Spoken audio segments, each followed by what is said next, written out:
ধর্ষণের পর হত্যা, বস্তাবন্দি মরা দেহ, চাচা রুবেলের স্বীকারোক্তি। জুয়েল রানা, পটুয়াখালী জেলা প্রতিনিধির ভিডিও চিত্র ডেস্ক রিপোর্ট।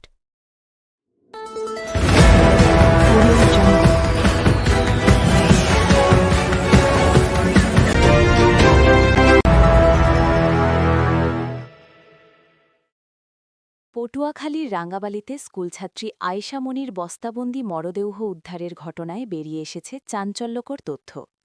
পুলিশ জানায়, নিহত শিশুটির চাচা রুবেল জিজ্ঞাসাবাদী হত্যাকাণ্ডে জড়িত থাকার কথা স্বীকার করে জবানবন্দি দিয়েছেন। পুলিশ সূত্রে জানা গেছে, জবানবন্দিতে অভিযুক্ত রুবেল স্বীকার করেন যে পারিবারিক বিরোধ ও বাবাকে কেন্দ্র করে সৃষ্ট ঝামেলার জেরে তিনি আয়েশা মনিকে হত্যা করেন। জবানবন্দিতে আরও উল্লেখ করা হয়, হত্যার আগে শিশুটিকে ধর্ষণ করেন তিনি। ঘটনার পর বিষয়টি গোপন রাখতে মরদেহ প্লাস্টিকের বস্তায় ভরে বাড়ির রান্নাঘরের এক কোণে লুকিয়ে রাখেন রুবেল। পরে গোপন তথ্যের ভিত্তিতে পুলিশ অভিযান চালিয়ে বস্তাবন্দি মরদেহ উদ্ধার করে। রাঙ্গাবালী থানার officer in charge OC Sirajul Islam জানান, অভিযুক্ত রুবেল স্বীকারোক্তিমূলক জবানবন্দি দিয়েছেন। এ ঘটনায় মামলার প্রস্তুতি চলছে এবং পরবর্তী আইনগত কার্যক্রম প্রক্রিয়াধীন রয়েছে।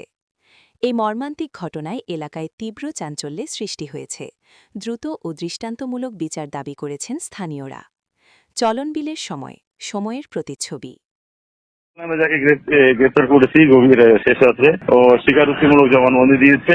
ওই যে তার বাবার একটা ঝামেলা ছিল, ঝামেলাকে কেন্দ্র করে বাবার নির্দেশে সে ফোন করার আগে তার সাথে রেস্ট করে বিজ্ঞ আদালতে স্বীকারোক্তিমূলক জবানবন্দি দিয়েছে। মামলা মোটামুটি ডিটেক্ট, বাকি কার্যক্রমগুলো পরিচালনা।